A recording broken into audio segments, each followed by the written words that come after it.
Hello forever. Aloha and welcome to Hawaii. Are you having a great time?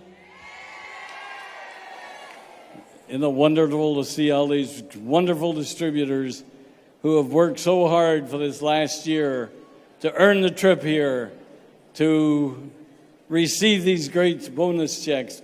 The chairman's checks are wonderful. You want to see more of them? Okay, well, don't go to sleep.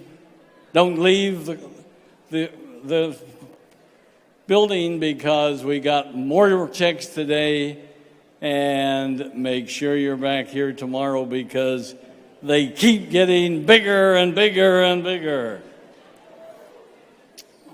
You know, I think we all have to be so thankful to God for all of the many blessings that we have and the opportunities in forever. And this trip, this week, we ought to be thankful for the sun and the warmth that we get from it. And we need to be thankful for the full moon. Did you notice this week we have a complete big full moon? Wow, is that exciting? And sure fun to be out on the beach playing in a full moon, isn't it? And then, of course, we're so fortunate to have the beautiful rains because they bring forth beautiful flowers and wonderful fruits, and the trees look so gorgeous, and everybody loves coconut trees, right? Okay, well, we have a lot to be thankful for. You know, I heard so many people say that they took 30 hours to arrive by airplane to attend the rally, and they thought it was a long, long time. You know, we ought to be thankful for those fast airplanes that made it in 30 hours, because I know that Robert Louis Stevenson, when he came to Hawaii, it took him 3 weeks to go from San Francisco to Hawaii on his ship, on the boat that he was on. And when he went to Auckland, New Zealand, or to Sydney, it usually took maybe 3 months for him to get there. And, you know, mail only arrived by the boat. And I have to tell you that when I was in Samoa, the boat only came once a month. And so you can bet we were there to see if somebody still remembered us. Well, most of all, I want to tell you that I'm thankful for you and you and you. You're the greatest people on this earth. And you're here because you are the very best. And I want to recognize some friends of ours who have been helping us in the philanthropic problems around the world and helping do various things that for people who are less fortunate than we. And I'd like to have Rob Smoot and his wife, Michelle, stand up if they would, where you can see them, or somebody send them out here on the stage so you can get a chance to see them, because Rob talks to me every single day about what's happening throughout the world in tidal waves, in all of the problems that we know about, and that go through the various countries. And he spends his life helping those people. And so I hope you get a chance to meet him. Rob, where are you? Can anybody see him? From up here, we can only see a big light out there. So we'll get him to come out here on the stand, and his wife, Michelle, later as soon as they can find him. Well, I wanted to tell you a little about the history of forever. Would you like to know more about the history of forever? Well, 35 years is a long time. How long can you sit here today and listen? Forever? Well, you know, it's been an incredible journey, and our successes have been fantastic.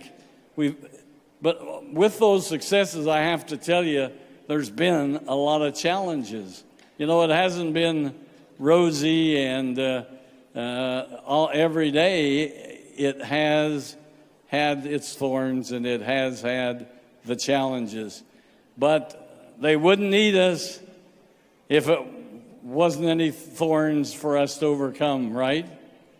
So that's what I want to talk a little about today. And the company history is not unlikely what happens to each one of you as you are building your forever business.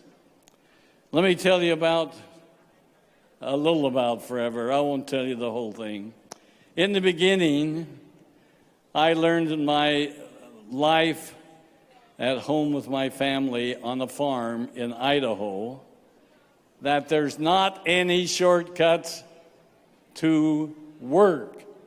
You can't shortcut it. You have to do it right, and you have to spend the time that it takes to do it. My dad taught me hard work, moving sprinkler pipes, working from daylight to dark to get the crops planted, to combine the grains when they were ready in the fall. And I actually was able to get 2 weeks out of school every spring and every fall, 2 weeks, to be able to help with the crops, because the family needed to have the crops brought in so they could sell them and have money. My dad taught me very hard work. He always said that a lean purse is easier to cure than endure. And I'm going to tell you what that means a little. It means that if you don't like not having money to be able to buy things, the way to solve that is go work. Go do whatever you can do to earn money so that you don't have to be poor. And that goes for every one of us. And I'm sure every one of you can say that when you were growing up, that you had that same challenge, the same problems. Well, I believe in the philosophy of hard work, no shortcuts, and with it, I've had an opportunity to have some successes. The traditional businessman working in a corporate world. So I went to college, and afterwards I worked in an accounting firm with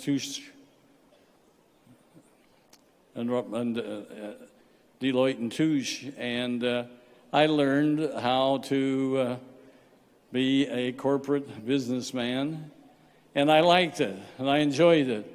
I liked doing taxes because I knew if I was successful, I was going to have to do a lot of tax paying, and I loved to do that. I loved to see how other people did their businesses, and so for 2 years I worked with them. Then I went to real estate business because I loved real estate. I loved big buildings. I loved lots of land. And I worked for many years in that and business. And that's when I got acquainted with some of my friends who were in multi-level marketing. And they were always coming to me and say, Rex, come and speak to our group on Saturday and tell them how long it took you to get to be a vice president of Del Webb Corporation, which, by the way, was the only New York Stock Exchange company in Arizona. And tell them how long it takes you to make $100,000. Give them some guidelines, because we can show them how to make more money faster. And so I'd say, if it'll help you, I'll come and do it. And so I would sit there on a Saturday and watch them put the marketing plan on the board. And I'd say, this is kind of pretty good. It's smart. It's smart marketing. It's smart helping people. And if the numbers are true, they're going to make a lot more money than I do. And so I started researching the marketing plans that were in existence at that time, and I said, I can do it better. I can do it so people make more money over a period of time, because I know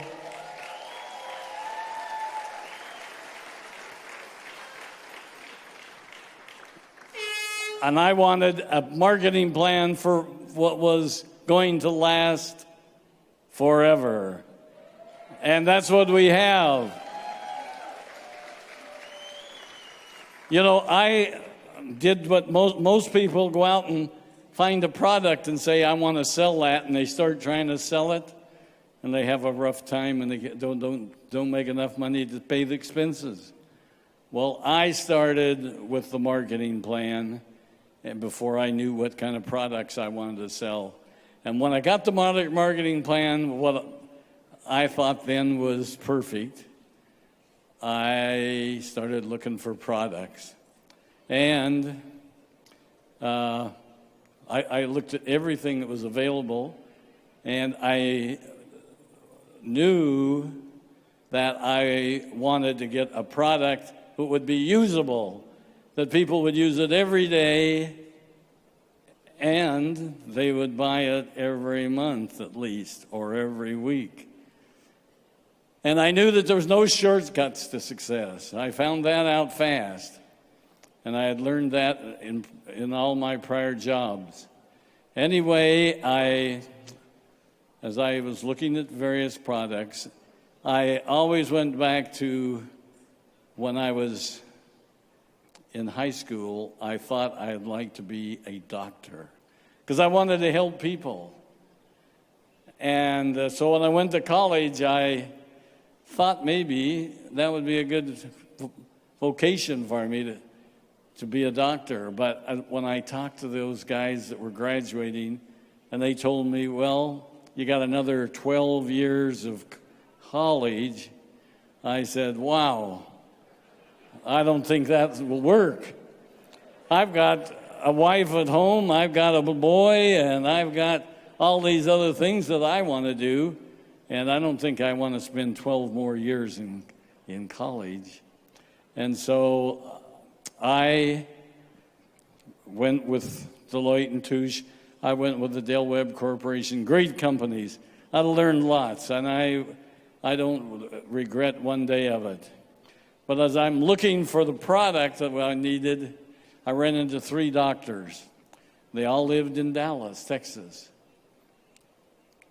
And they had spent 25 years of their lives developing the stabilization process for aloe vera, where you could take that beautiful, clear gel out of the leaf and you could stabilize it naturally, put it in bottles, cap it, seal it so air didn't get to it, and you could keep it almost indefinitely. And I thought, wow, that is really something. You know, I only knew aloe vera to put on my sunburn when I went water skiing and got sunburn. But it was really good. But I knew it was great because it took away the sting in that. So anyway, I took some of their product. They were already bottling it, and they were trying to sell it in health food stores. Guess what? It sat there on the counter, and you could put your finger around it and dust every place because nobody knew what aloe vera was. Nobody knew what to do with it, and they weren't selling any. And when I told the people at my company at Dale Webb that I was going to sell aloe vera, they said, "Aloe who?" They never even heard of it. Nobody, no wife, no mother had an aloe vera plant in their kitchen. Like today, everybody knows aloe vera all around the world. And so we were very fortunate that I said, give me some of that product to try, and I'll take it to people who have ailments.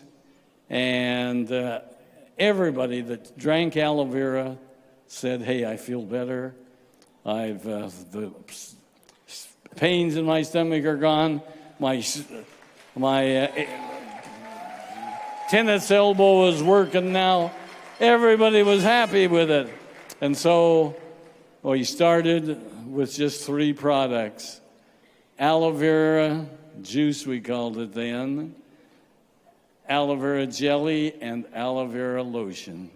3 products. We started for almost the first 2 years. But guess what? It worked. Everybody that got some of it worked it, and they shared it with their friends, and pretty soon almost everybody in the United States was trying aloe vera. And I don't know how many of you are here today. I know some of you are here today that started that very first month in April of 1978, right? How many here today started with us in 1978 or 79? Will you stand up with anybody here, and let's see who you are. I think Delma Syndergaard is here. I haven't seen her yet. Delma, you here, stand up. The Herreras, Lydia and the Herreras, I know you're here. I've seen you. The DeBones, Marco and Milagros DeBone is here. How many more are here? Can you see anybody? Well, come up afterwards, and I want to see you up here on the stand. We're going to take a picture as soon as our rally's over, so you'll be able to see them.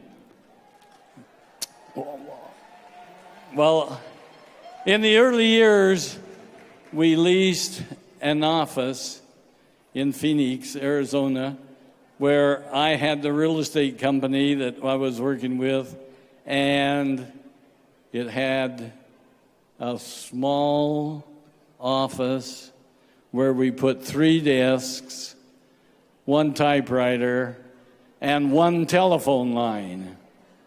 That's how we started forever. Is that incredible?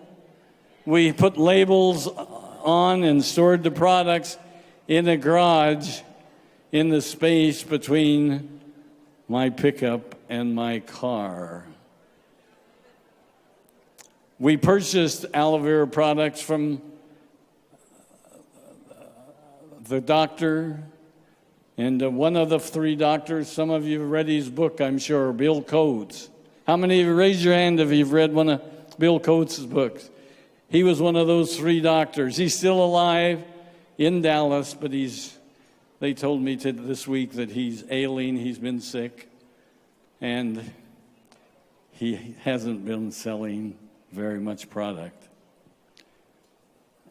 But we purchased products from outside vendors who were raising aloe and trying to make products. And I found out that every month they wanted to raise the price. And if they raised the price, guess what? I had to raise the price to you. And that wasn't a very good thing. And so I went down to South Texas and looked over the aloe vera plantations, and there was only about 6 parcels of land growing aloe vera. And I knew from the very first month that we were going to be needing lots of aloe vera. And so I started buying the existing plantations. Some of them was only 1 acre, 2 acre, 5 acres, 10 acres. The largest one was 20 acres. Is all that there was growing there at that time. And I started buying them. I started buying other land that was good. And so we started planting our own aloe, so we were going to be self-sufficient. And as we went along, we wanted to do new products. And when you go to an outside vendor and tell them you want new products, they think they know everything and they want it done their way, and it was almost impossible to get high-quality products. And so we started buying our own building, our own land, and we purchased our first building when we got Aloe Vera of America. Bill Coates actually had one little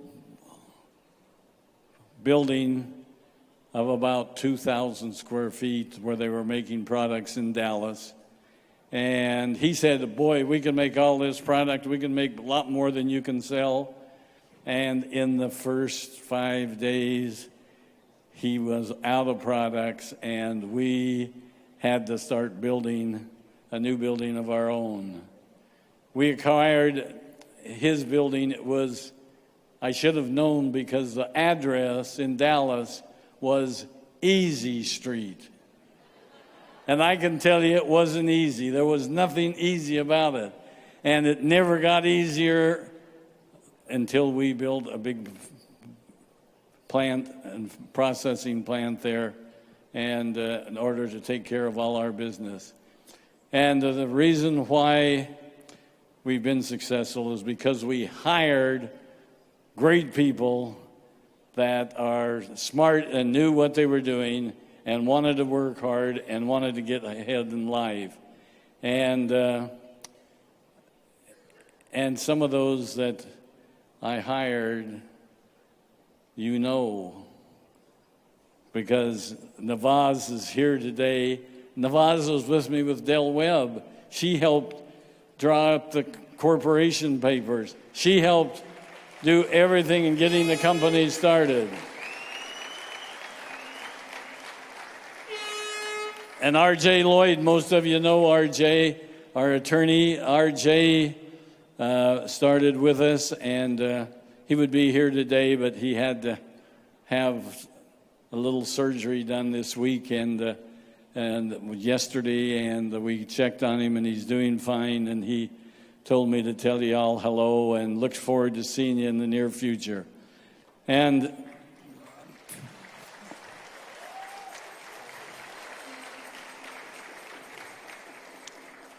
you know who else was with us when we started? Greg. Greg was in high school. Greg came in every day after school. You know where Greg started? Greg started out in the warehouse. He did everything for every job, every direction. When he learned how to take care of the products, make sure they got to the distributors, shipping everything that was happening, and then they moved him up to accounting. He went through every job in accounting so he would know how to do it. Pretty soon he actually graduated from high school, working part-time forever. And then he went to college. He went to Argentina for 2 years on a mission. He did everything that we needed him to do. He was a gopher for his first 10 years of his life, I think. And sometimes he still thinks he's a gopher, but you know different. You know he is really great and brilliant, and we're glad we got him. We're glad he's got all that background. We're glad he's the smartest guy in the building here. When we have problems, we go to Greg and ask him. You know, we had our first receptionist that Navaz interviewed, Judy, our receptionist, still today is with us. And she was Girl Friday. She did everything else that Navaz didn't do. And and we have long-term people. We've given her a 30-year pin already, 30 years. Is that great?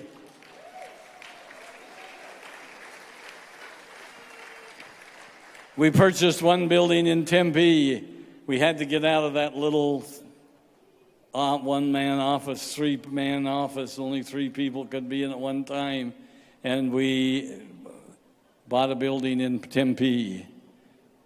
And when we bought it and moved in, guess what? We found out it was too small. And so we had to rent some more space in the building next door. And then we kept growing. We were growing so fast that we were just hoping that we were shipping aloe vera and not honey or something else. But we then purchased another building in Tempe that was 5 times larger than the first one. And guess what? After 2 years, we found out it was too small. It's just like all the offices in all your countries. Every office we've ever had and rented or purchased, within a year or two, it's too small. Because you're doing such a great job in expanding, bringing new friends in, and we like that. And so if you haven't had a new office, a new expansion, a new addition, maybe you're not doing the program right. Remember, this is a fun business, and if you're not having fun, you might be doing something wrong, right?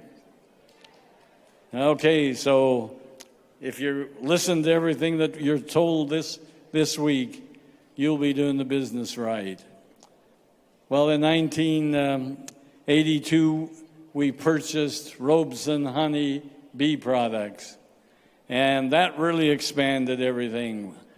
We were now selling pollen. We were selling propolis. We were selling royal jelly.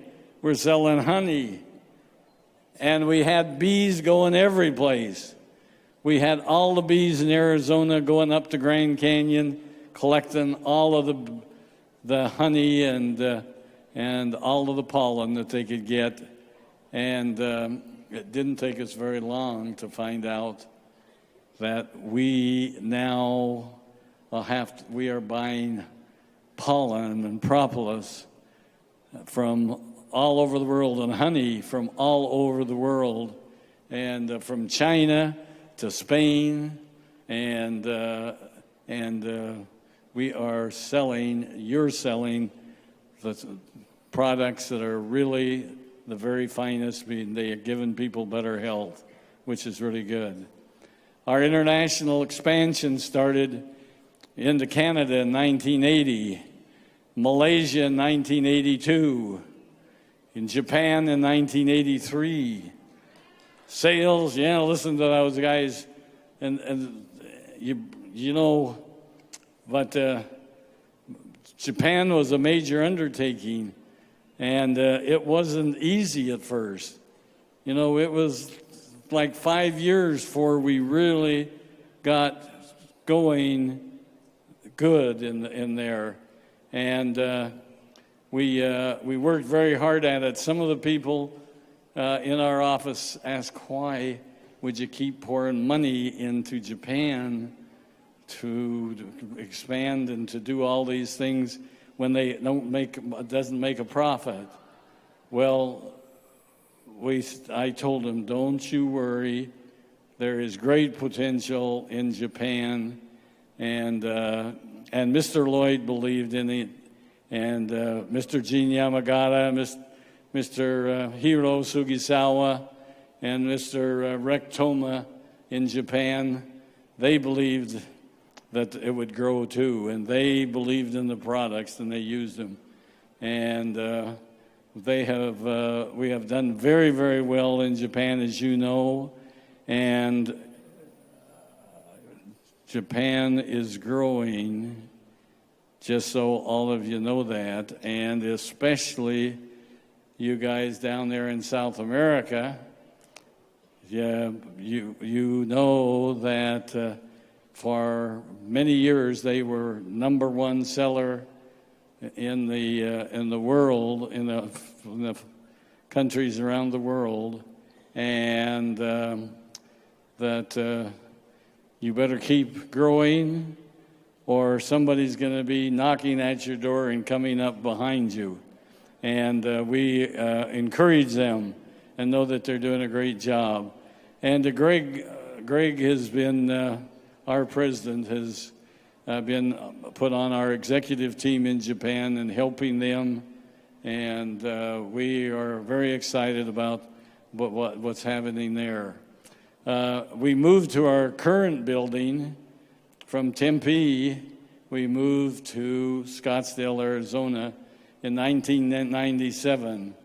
And we were in a building too small, of course. We had to put people in other buildings because we didn't have enough room for them.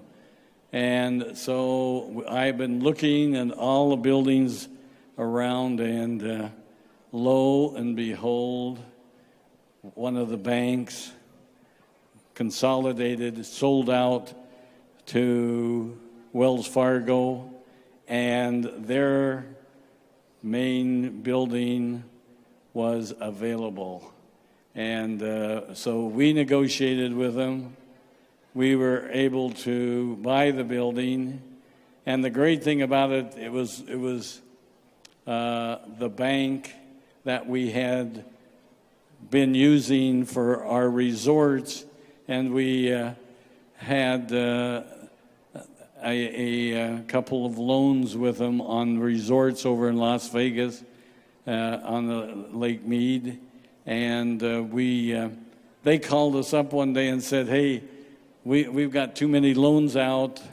The government's telling us we've got to get rid of some of the loans, and so we're calling all our loans in, and we're going to call your loans, and you're going to have to pay it off." And we went down and sat down with them and said, "Hey, we've had loans with you on our resorts now for some almost 10 years, and we've paid every month, every quarter, every year. We've made the payments, never missed a one." And they said, "We're sorry, we can't do it." So we kind of stomped out of the bank and said, "Well, tough luck. We'll go to somebody else." We did. We then went back to them the day after we bought our new building in Scottsdale, Arizona, and we walked into the president of the bank and we said, "We're your new landlord. We're here to tell you that you're going to do business our way. And all the desks, all the pencils, everything here is ours. You're just running it." So it was very fun for us. It was very fun to be able to do that. And so at that time I said, "I don't want any loans. I don't want any more debt. And if we can't pay cash for it, we don't want to buy it." And so that's the way we've been ever since that time.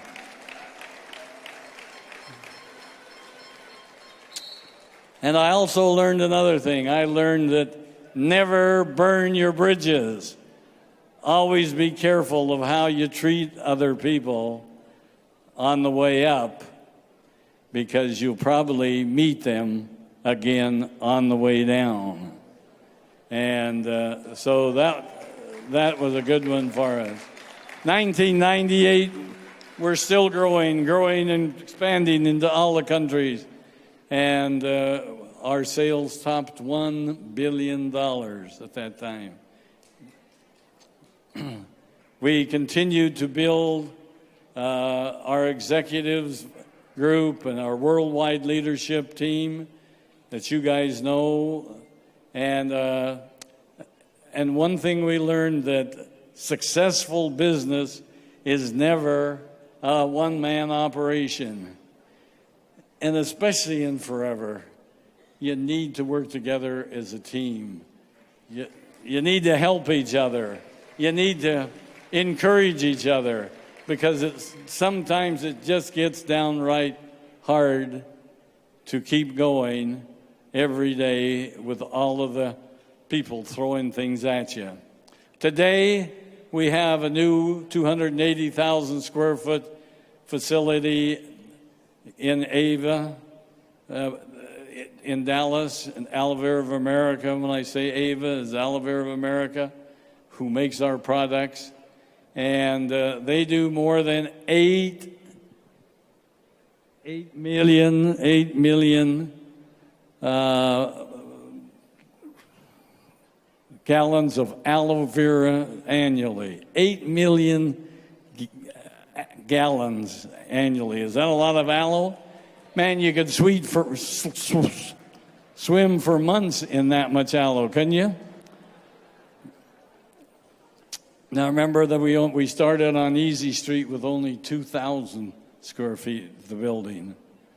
We just last year built a new nutraceutical 80,000 square foot building, and in Phoenix, Arizona, where we do all our tableting, all our pollens, all our propolis and royal jellies and Arctic seas and everything we do there at Nutraceuticals in Phoenix.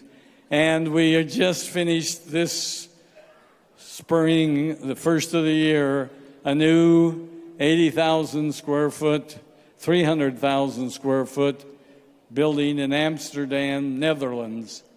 And where's the Netherlands group? Yeah, we're going to be over to see them next month. Maybe in about 2 weeks, we're going to have the grand opening in Netherlands for our new beautiful building, and it is fantastic, and it's state-of-the-art. Everything is automatic, like we have in Dallas, where the robots are doing everything, and the people are just watching them to make sure they don't get out of line. Now, we own more than 6,000 acres of aloe vera plantations in the Dominican Republic, many also down in South Texas by McAllen, and we take aloe from them every week and use it for our great products. And we are now, something new for you, we're now doing business in 155 foreign countries. And I hope you realize there's only 195 countries around the world. So but we got a lot to go. But that doesn't mean anything, because just think, in each of your countries, there's so many people. Most people have never heard of Forever. Most people have never had a glass of real aloe. And so we have our job to do and things to do.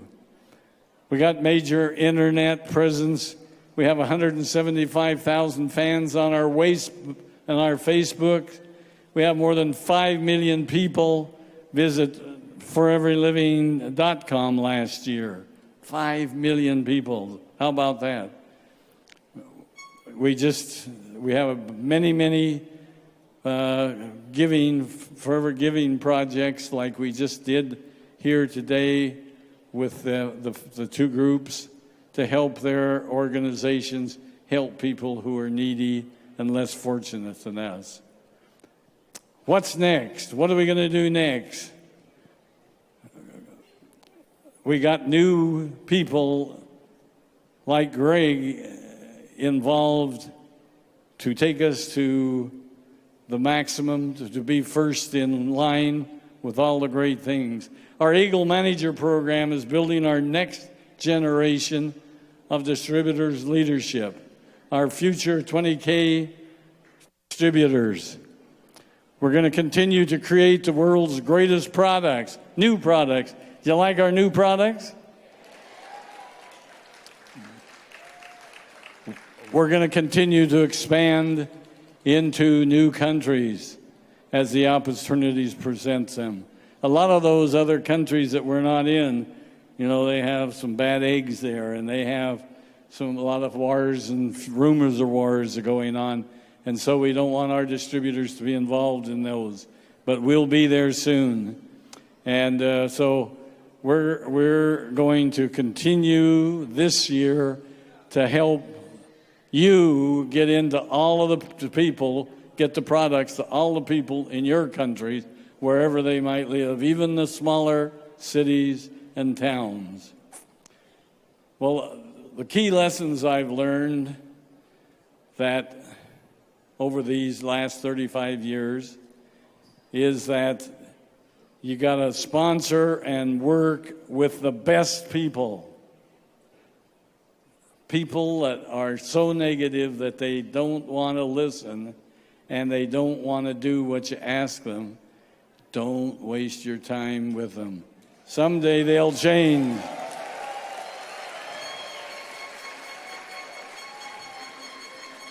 Sponsor and work with the best people. That'll help you get to the top fastest. Build it right, and don't try to shortcut it. And remember the movie, if you build it, they'll come. We're going to build it, and we know you're going to come with new people. Gain control of the process in your business and build for the long haul. Create a long-term strategy, not short-term gains like other countries, other companies have. We're in it for the long haul. And most importantly, smile. Remember what Greg told us? Smile, smile. Attitude is everything. Positive thinking is contagious. Be a positive thinker, and people will want to be a part of you if you make it fun. Remember, our business is a fun business. Wear your pins. And remember I told you about Lays, how they're so important in Hawaii, in Samoa, in all the other countries in the Pacific, and other countries around the world use Lays. Wear them with pride.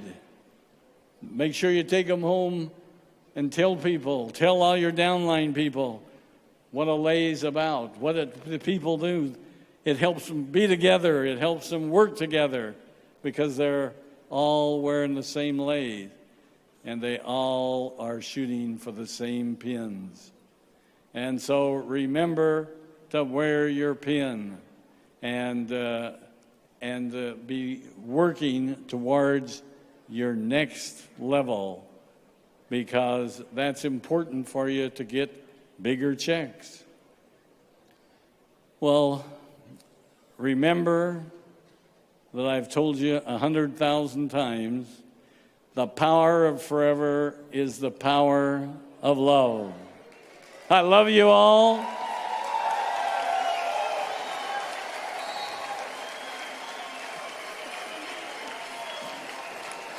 I am Rex.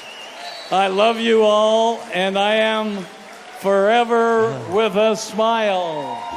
Thank you.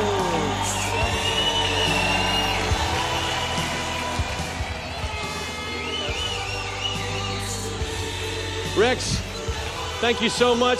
Please welcome to the stage, Miss Ruth Maughan. Come on, guys, a big round of applause for the lady that's been behind all of that supported Rex through all of those years of challenge and struggle. And guess what, Rex? Look behind us. Remember, it's our birthday, our 35th birthday. Congratulations, Rex, Ruth. And I wonder if you guys want to join us in singing happy birthday to these great people. Can you help me with that? Okay, ready? And you know my voice is terrible. So I apologize up front. But on behalf of all of us, we want to thank you both from the bottom of our hearts for sacrificing so much, enable us to have such an opportunity 35 years later. We appreciate it. Do we appreciate it? Okay, ready? We have to do the English version. 1, 2, 3. Happy birthday to you. Happy birthday to you. Happy birthday, dear forever. Happy birthday to you.